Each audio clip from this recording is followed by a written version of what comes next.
जय जगन्नाथ जय जगन्नाथ। आम गाँ सेवतीपुर आपको कही पूर्व बाइटे आम गाँ सेवतीपुर अधिष्ठात्री माँ हेले माँ बुढ़ी जागुलाई।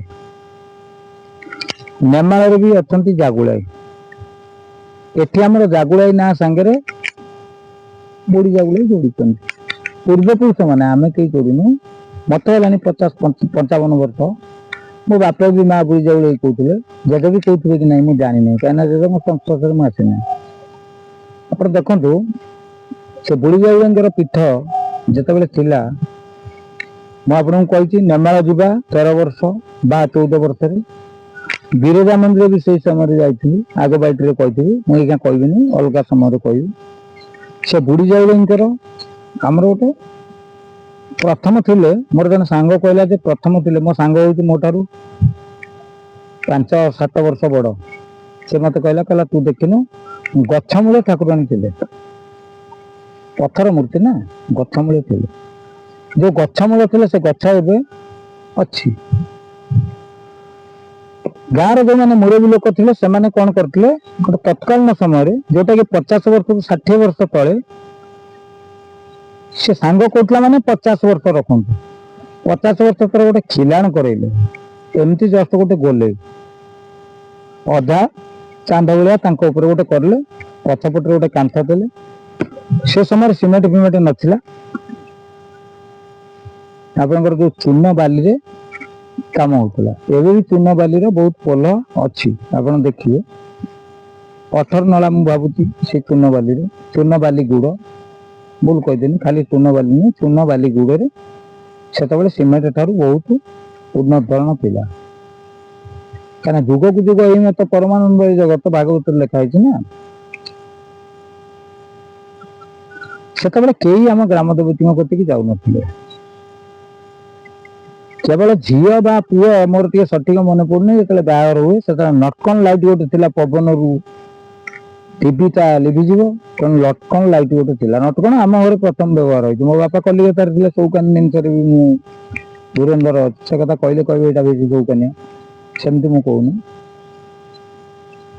झील बाहर कि पुओ बाहर जो होता से जाऊे 2-3 जन स्त्री लोक एमती कौन ओढ़णी पकईक जी कलश फलश धरिक जी कांड कलश कौन कहते ये कौन गोटे बांस पतर कि कौन एमती रखिक जाते पुरुष लोक 8-10 जन गले से ठाकुराणी कतिरे प्रवेश कर जाइबनी से जो बरगछ अच्छी से जी खोल बर्तमान अच्छी मुझे 50 खंडे नाग बाहर ता भितर मो अनुभव मो आध्यात्मिक चेतना मुझे 50 नाग बाहर क्या घर के 20-25 बाहर से कथा मुझे कहूनी सी किंतु हिसाब किताब केमी ना प्रभु आज्ञा अच्छा प्रभु आज्ञा समुद्र जमी बंध न था समुद्र लहड़ी आसुना नदी में जिते बंध कले भी प्रबल पानी जी हो भांगी जाए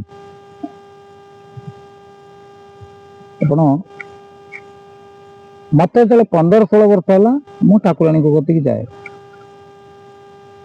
ठाकुर लाइन में मूल कही आपको आम से महापुरुष नुह कि से भक्त नुह कि से जो ठाकुर लाइन में नुह आमर एटा गोटे बेउसा मृत्यु मो पोषे कुटुंब बसाई नदेवी नावे नदेवी पाग आम से ठाकुर फाकुर नुह से ठाकुर से कैवर्त कौन भगवान भक्त थिला से कथा मु कहूनी मुझे कथा कहूनी आपण मैंने भावे तो मुझे कथा कहूँ से कथा मुझे आम जन्म पूर्व शंकरी बाबा शंकरा बाबा बोली जड़े नामधारी आसिक आम घर पाखे मो घर ठार 15 मीटर दूर में मोर से सांग जड़े अच्छा घर पाखे से बाबाजी आश्रम कर जाते शंकर बाबा सत्य साई बाबा भाया पूरा पिंधती तल जाके से गोटे वस्त्र कि आउ तले वस्त्र अच्छी कि ना आम जानू कहीं आम छोट पिला ना आम जानू पिंधि दिखती गोड़ जाके बर्तमान जोटा को आम नाइट पिंध नाइट व्यवहार कर लेडीज मैंने नाइट व्यवहार कर माने बाँ हाथ में धूप धरी डाण हाथ में फोन धरिक ठाकुर नहीं ठाकुर कतरे गेंजिला बेलू बुंदावती कतरे कि कौटी गेंजिला बेलू से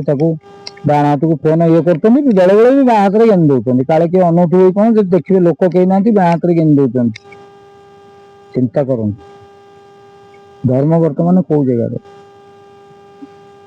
बुझे तत्कालीन समय ये व्यवस्था था से बुढ़ी जाऊँ कतिक जावाई बरपत्र ओस्तापत्र ओस्त गच थी कि ना मोर मन पड़े ପତ୍ର ଏତେ ପରିମାଣ ଥିବ ଯେ ଯୋଉଟା ଗୋରଖନାଥ କଥା ଜଗତସିଂହପୁର ଗୋରଖନାଥଙ୍କ କତିରେ ପତ୍ର ତ ସାଏ ଆମେ ପିଲାବେଳେ ଶୁଣିଛୁ ଯାହାକୁ ସାପ କାମୁଡ଼ିଥିବ ସେ ଯିବେ ସେଇଠି ଶୋଇ ଦେଇକିରି ପଳେଇ ଆସିବେ। ସାପ ଆସିକିରି କୌଣସି ଏକ ସାପ ଆସିକିରି ବିଷ ଟାଣିକିରି ନେଇକିରି ସେ ରୋଗୀକି ଭଲ କରେ ଆମେ ଶୁଣିଛୁ। ଏହା ହିଁ ସତ୍ୟ ହେଇଥିବ ମାନେ ନୁହଁ ସତ୍ୟ। କାହିଁକିନା ଆମ ଘର ପାଖରେ ଶ୍ୟାମସୁନ୍ଦର ଠାକୁର ଅଛନ୍ତି ଯାହାକୁ ସାପ କାମୁଡ଼ିଯିବ ସେ ଶ୍ୟାମସୁନ୍ଦରଙ୍କ କୂଅରୁ ପାଣି ଢଳାଯିବ ତା ମୁଣ୍ଡରେ ତାର ବିଷ ହଉଛି ସ୍ଥାପନ ବି ବହୁତ ଭଲ ହେଇଛନ୍ତି। ଆଜିକି 30-40 ବର୍ଷ ତଳେ ଶ୍ୟାମସୁନ୍ଦରଙ୍କର ପ୍ରଖ୍ୟାତ ମହିମା ଥିଲା। ମୋର କଥା କହିବାର ମୁଖ୍ୟ ଉଦ୍ଦେଶ୍ୟ ଆଜିକି 100 ବର୍ଷ ତଳେ ହଉ କି 150 ବର୍ଷ ତଳେ ହଉ ସେ ଗଛ ମୂଳେ ଠାକୁରାଣୀ ଥାଆନ୍ତୁ ବା କେହି ପ୍ରତିଷ୍ଠା କରିଥାନ୍ତୁ ସେତେବେଳେ କଣ ବ୍ରାହ୍ମଣ ନଥିଲେ? ଥିଲେ, ଯଜମାନ ଥିଲେ, ପୁରୋଧା ବି ଥିଲେ। ସେତେବେଳେ ଯଜମାନଙ୍କର ଯୋଉ ଭାବ ବ୍ରାହ୍ମଣ ମାନଙ୍କର ଯୋଉ ଭାବ ବର୍ତ୍ତମାନ ଅଛି କି? କେହି ସତ୍ସାହସର ସହିତ କହିପାରିବେନି ଅଛି ବୋଲି।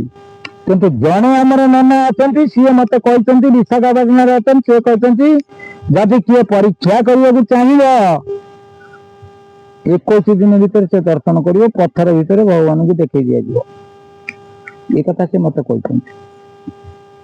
ତାମାନେ ଆପଣ ମାନେ କହିବେ ଯେ ତାଙ୍କୁ ସାମ୍ନାକୁ ଆଣିକି ଆମକୁ ଦେଖେଇ ଦିଅ ସେ ସବୁ କମିଟମେଣ୍ଟ କରିବା ପାଇଁ ଆମେ ପ୍ରସ୍ତୁତ ନୁହଁ। ମତେ ସେ ଯୋଉ କଥାଟା କହିଛନ୍ତି ମୁଁ ସେଇ କଥାଟା କହିବି। ତତ୍କାଳୀନ ସମୟରେ ଯୋଉଭଳି ବ୍ରାହ୍ମଣ ଥିଲେ ବର୍ତ୍ତମାନ ବି ସେଇଭଳି ବ୍ରାହ୍ମଣ ଅଛନ୍ତି ଏ ସଂସାରରେ ନହେଲେ ସଂସାର ଡୁବି ଯାଆନ୍ତା। ବର୍ତ୍ତମାନ ଆମେ ଯୋଉ ଠାକୁରଙ୍କୁ ଡାକୁଛେ ଆମ ଭାବ ଭକ୍ତି ଭଲ ମନ୍ଦ ଆମକୁ ଜଣା। ମୁଁ ବା କହିଲି ବାଁ ହାତରେ ନାଇଟି ପିନ୍ଧିକିରି ବାଁ ହାତରେ ଧୂପ ଦୀପ ଧରିକିରି ଯିବା। ଏବେ ବି ଆପଣ ଦେଖିବେ କର୍ଣ୍ଣାଟକ ରାଜ୍ୟରେ ସ୍ତ୍ରୀ ଲୋକମାନେ କଥା ମାରନ୍ତି, କଥା ମାରିକିରି ଠାକୁରଙ୍କୁ ପୂଜା କରୁଛନ୍ତି। କିନ୍ତୁ ଆମର ଯୋଉ ହିନ୍ଦୁ ସମାଜ ବେଳେ ବେଳେ ବି ହାଫ ପ୍ୟାଣ୍ଟ ପିନ୍ଧିକିରି ପ୍ୟାଣ୍ଟ ସାର୍ଟ ପିନ୍ଧିକିରି ବାଁ ହାତରେ ଧୂପ ଫୁଲ ଦେଇକିରି ଠାକୁର ପୂଜା କରିଦଉଛନ୍ତି। ବାଁ ହାତରେ ଯେତେବେଳେ ଠାକୁର ପୂଜା କରୁଛ ତମେ ଯେତେବେଳେ ସକାଳୁ ଯାଉଛ 12:30 1 ଭିତରେ ଯେତେବେଳେ ପୂଜା କରୁଛ ଠାକୁରଙ୍କୁ ଫୁଲ ନେଇକିରି ତମେ କେତେ ଥର ମୂର୍ତ୍ତିଛ ତା ଭିତରେ? ତମେ ଠିଆ ହେଇ ମୂର୍ତ୍ତିଥିଲ ନା ବସିକିରି ମୂର୍ତ୍ତିଥିଲ? ଠିଆ ହେଇକିରି ନିଶ୍ଚିନ୍ତ ମୂର୍ତ୍ତିଛ। ତମେ ଯେତେବେଳେ ମୂର୍ତ୍ତିଲ ତମ ମୂର୍ତ୍ତ ଯେତେବେଳେ ତଳେ ପଡିଲା ପରିଶ୍ରମ କହୁନି ଏତେ ସାଂସ୍କୃତିକ ଭାଷାରେ ସେ ମୂର୍ତ୍ତ ଆଣ୍ଠୁ ଯାକେ ଛିଟିକିଲା। ପରିଶ୍ରା ଯେତେବେଳେ କଲ ସେ ମୂର୍ତ୍ତ ଆଣ୍ଠୁ ଯାକେ ଛିଟିକିଲା। ତମ ପେଣ୍ଟରେ ମୂର୍ତ୍ତ ରହିଛି ତମ ଗୋଡ ପାଦ ଦିଟାକୁ ଧୋଇ ଯାଇକିରି ମୂର୍ତ୍ତ ତମ ପେଣ୍ଟରେ ଲାଗିଛି ଆଣ୍ଠୁ ଲାଗେ ତମେ ଯାଇକିରି ଠାକୁରଙ୍କୁ ପୂଜା କରଲ। ଠାକୁର ତମକୁ ବର ଖାଲି ଓଜାରି ପକେଇବେ ତମକୁ ଠାକୁର ବର। କାହିଁକିନା ଠାକୁର ତମ କ୍ଲାସମେଟ। ଆମର ଗୋଟେ ଯାତ୍ରା କମିଟିରେ ଦେଖିଥିଲି ଆମର ଦୈତାରୀ ପଣ୍ଡା ଭାଇନା ଥିଲେ ସେ କମିଟିରେ। ଠାକୁର କଣ ତୋ କ୍ଲାସମେଟ? ଠାକୁର କଣ ତୋର ବନ୍ଧୁ ନା ଠାକୁର ତୋ ସାଙ୍ଗ? ବୁଝିଲେ? ତମେ ଠାକୁରଙ୍କୁ ପୂଜା କରିବ ଏମିତି। ତମେ ଠାକୁରଙ୍କୁ ପୂଜା କରୁନା ତମେ ଠାକୁରଙ୍କୁ ଅବମାନନା କରୁଛ। ଭୀମଭୋଇଙ୍କ ଭାଷାରେ ଜାଣିବା ଲୋକକୁ ବାଟ ପଡିଅଛି ନ ଜାଣିବା ଲୋକ ଅନ୍ଧ। ତମେ ଜାଣିନା କିନ୍ତୁ ତମେ ଉଦ୍ଧାର ପାଇବ ନାହିଁ, ତମର ବିନାଶ ସୁନିଶ୍ଚିନ୍ତ। ତମେ ଯୋଉ ଠାକୁରଙ୍କୁ ଧର କୌଣସି ଠାକୁର ତମକୁ ରଖିବେ ନାହିଁ। ନିରାକାର ବିଷ୍ଣୁ ସ୍ପଷ୍ଟ ଭାଷାରେ କହିଛନ୍ତି ତମେ ରାମ ଭଗବାନଙ୍କୁ ଧର, କୃଷ୍ଣ ଭଗବାନଙ୍କୁ ଧର, ଗଣେଶକୁ ଧର, ସରସ୍ୱତୀଙ୍କୁ ଧର, ଲକ୍ଷ୍ମୀଙ୍କୁ ଧର, କାଳୀକୁ ଧର, ଦୁର୍ଗାଙ୍କୁ ଧର, ଯେତେ ଦେବାଦେବୀ ଅଛନ୍ତି ଦେବତା ଅଛନ୍ତି 33 କୋଟି ଦେବାଦେବୀଙ୍କୁ ଧରିଲେ ବି ତମର ମୁକ୍ତି ନାହିଁ, ତମେ ରକ୍ଷା ପାଇବ ନାହିଁ। ତାହେଲେ କେମିତି ରକ୍ଷା ପାଇବ? ରକ୍ଷା ପାଇବା ଜ୍ଞାନ ତମକୁ କେହି ଭଗବାନ ଦେଇନାହାନ୍ତି। ତମକୁ ରକ୍ଷା ପାଇବା ଭଗବାନ ଦେଇନାହାନ୍ତି ସେ ଜ୍ଞାନଟା। କୋଭିଡ ସମୟରେ ତମର ଯୋଉ ବାର୍ଥ ଡେ ଆଉ କଣ ଶାଲିକା ସାହେବ ସବୁ ବନଉଥିଲ କୋଭିଡ ସମୟରେ, ଯୋଉଠି କୋଭିଡ ସମୟରେ ସରକାରଙ୍କ ନିର୍ଦ୍ଦେଶ ଅଛି ଡିଷ୍ଟାନ୍ସ ମେଣ୍ଟେନ କରିବା, ଆଇସୋଲେସନରେ ରହିବା, ସେ ସମୟରେ ତମ ଛୁଆର ଜନ୍ମଦିନ ପାଳନ କରୁଥିଲ। ତମର ଯୋଉ ସାଦିକା ସାଲଗିରା ନା କଣ ଗୋଟେ କୁହନ୍ତି ତାକୁ ବି ପାଳନ କରୁଥିଲ। ତମ ଘରୁ କିଛି ଖାଇକିରି ଆସିକିରି ଯାଇକିରି ତମେ ତାଙ୍କ ଘରକୁ ଯାଉଥିଲ, ସେ ତମ ଘରକୁ ଯାଉଥିଲ, 10-50 ଜଣ ଏକାଠି ହଉଥିଲ। ତମେ ସରକାରଙ୍କୁ ମାନୁନା, ଭଗବାନଙ୍କୁ ମାନୁନା, ତମେ ନିଜେ ଜଣେ ଇନ୍ଦ୍ର ବୋଲି ଭାବୁଛ। ତମେ ଭାବୁଛ ଆମ ହାତରେ 10-50 ଲୋକ ଅଛନ୍ତି। ଆରେ ଯୋଉ ଲୋକ ଅଛନ୍ତି ସିଏ ତ ହଉଛନ୍ତି ଭଗବାନଙ୍କ ଚାକର ତା ଚାକରର ହଉଛନ୍ତି ସିଏ ଶିଷ୍ୟ। ତମେ ଯାହାକୁ ଭାବୁଛ ସେ ଭଗବାନଙ୍କ ଚାକର ଚାକର ତା ଚାକରର ଚାକରର ହଉଛନ୍ତି ସେ ଚେଲା। ସେ ତା ଆଗରେ କଥାବାର୍ତ୍ତା କରିପାରିବନି। ଆଉ ତାକୁ ତମେ ଭାବିକିରି କଣ ଭାବୁଛ? ତମେ କଣ ଆକାଶକୁ ପଳେଇଲ? ଇନ୍ଦ୍ରଙ୍କ ସାଙ୍ଗରେ ସାକ୍ଷାତ କରିଦେଲ?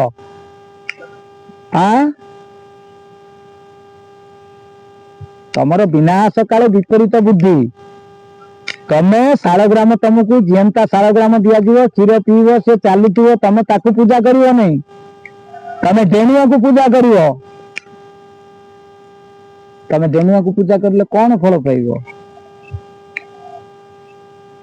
ଡେଣୁଆକୁ ପୂଜା କରିଲେ କେବଳ କଣ ମାନେ ମାଙ୍କଡ ସଙ୍ଗେ କଲେ ଭାବ କେବଳ ଆମ୍ପୁଡା ହିଁ ଲାଭ। ତମେ ମାଙ୍କଡ ସାଙ୍ଗରେ ଭାବ କରିବ, ତମେ ଆମ୍ପୁଡା ଖାଇବ। କିନ୍ତୁ ଅଭିନୟ କରିବ ଜୋର। ତମେ ଭିତରେ କାନ୍ଦୁଥିବ, ଉପରେ ହସୁଥିବ। ଭିତରେ ଘରେ ଦୁନିଆ ଝଗଡା ଘାଣ୍ଟି ହଉଥିବ, ଉପରେ ଦେଖିଲା ବେଳକୁ କହିବ ଆଙ୍କ ଘରେ ପୁରା ରାମ ସୀତା ଭଳିଆ ଚଳନୀ ଅଛି। କାହିଁକି ଅଭିନୟ କରୁଛ? ଏ ଅଭିନୟ ବନ୍ଦ କର। ଏ ଅଭିନୟରେ ତ ଏକ ନମ୍ବର ହେଲେ ନଟବର ନଟଲାଲ। ନଟଲାଲ ତାଙ୍କ ଠାରୁ କଣ ତମେ ବେଶୀ ଅଭିନୟ କରିପାରିବ? ଯିଏ ଅଭିନୟ କରିକିରି ପୁତନା କ୍ଷୀରକୁ ଶୋଷିକିରି ତା ପ୍ରାଣୀକୁ ନାସିଦେଲେ, ଯିଏ ଅଭିନୟ କରିକିରି ଏଡେ ବକେଟେ ଛୁଆ ଇଏ କଣ କୁହନ୍ତିନି ମାନେ ଗିରି ଗୋବର୍ଦ୍ଧନକୁ ଟେକିକିରି ଧରିଲେ, ତମେ ତାଠାରୁ ଅଧିକ ଅଭିନୟ କରିପାରିବ କି? ତାଠାରୁ ଅଧିକ ଅଭିନୟ କରିବ? ଯଦି ତାଠାରୁ ଅଭିନୟ କରିପାରିବ ତାହେଲେ କରିକିରି ଦେଖାଅ, ଆମେ ଦେଖିବା। ତମେ ପୁଣ୍ଡରିକ କୃଷ୍ଣ ବି ଗୋଟେ ହେଇପାରିବନି। ଆଉ ତମେ କଣ ଏମିତି ହଉଛ? ତମେ ତ ରାମ ଭଗବାନଙ୍କ କତିକି ଯିବା ପାଇଁ ତମର କାପାସିଟି ନାହିଁ। ତମେ ହନୁମାନଙ୍କ ପାଖରେ ରହିବ। ହନୁମାନ ବି ପରମିଶନ ଦେଲେ ତମେ ଯିବ। ତମେ ପୁଅ ସାଙ୍ଗରେ ସମ୍ପର୍କ କରିଛ, ବାପ ସାଙ୍ଗରେ ତମର ସମ୍ପର୍କ ନାହିଁ। ବାପ ସାଙ୍ଗରେ ଯଦି ସମ୍ପର୍କ ରଖିକିରି ତମେ ଯାଇକିରି ବାପା ପଠେଇଛନ୍ତି, ବାପାଙ୍କ ନାଁ କହିକିରି ସେ ଘରକୁ ପହଞ୍ଚିବ, ବାପା ଆସିବେ, ସିଏ ଆଲିଙ୍ଗନ କରିବେ କି କୋଳାଗ୍ରତ କରିବେ କି କଣ କରିବେ, ସେ କଥା ହଉଛି କିଏ ଜାଣିବ? ବାପା ଜାଣିବେ। ସେତେବେଳେ ପୁଅ ମାନେ ଥିବେ। ଆଉ ତମେ ତ ପୁଅ ଝିଅଙ୍କ ସମ୍ପର୍କ, ଝିଅଙ୍କ ସାଙ୍ଗରେ ପ୍ୟାର କରିବା ପାଇଁ ସମ୍ପର୍କ କରୁଛ, ପୁଅ ସାଙ୍ଗରେ ସମ୍ପର୍କ କରୁଛ, ବୋପା ଯେତେବେଳେ ଆସି ଘରେ ପହଞ୍ଚିବ କିରେ ତମେ ତ କୁଁ କୁଁ ହବ। ତମେ ସବୁ ପୁଅ ସାଙ୍ଗରେ ସମ୍ପର୍କ କରୁଛ। ତମେ ବାପ ସାଙ୍ଗରେ ସମ୍ପର୍କ ରଖ। ବାପ ସାଙ୍ଗରେ ସମ୍ପର୍କ ରଖିଲେ ମଜା ପାଇବ। ବାପ ସାଙ୍ଗରେ ଯଦି ସମ୍ପର୍କ ରଖିବ, ସେ ଘରେ ପୁଅ ଥାଉ, ବୋଉ ଥାଉ, ଝିଅ ଥାଉ, ଶାଶୁ ଥାଉ, ନଣନ୍ଦ ଥାଉ, ସେ ମାନେ ଯିଏ ଥାଉ ନା କାହିଁ, ସେ ଜଇଁ ଠାରୁ ଆରମ୍ଭ କରି ଯିଏ ସମୁଦି ଫମୁଦି ଆସନ୍ତି, ସିଏ ତମକୁ ନମସ୍କାର କରିବେ। ଆଉ ତମେ ତ ଝିଅ ପୁଅ ସାଙ୍ଗରେ ସମ୍ପର୍କ ରଖିକିରି ଜଳି ଯାଉଛ ଘରକୁ। ତମେ ଖାଲି ନିଲଟାରେ କଣ କହିଲ ତାଡନା ପାଇକିରି ଆସିବ। ତେଣୁ ତମେ ଟିକେ ସୁଧୁରି ଯାଅ, ସୁଧୁରି ଗଲେ ଭଲ ହୁଅନ୍ତା। ଜୟ ଜଗନ୍ନାଥ।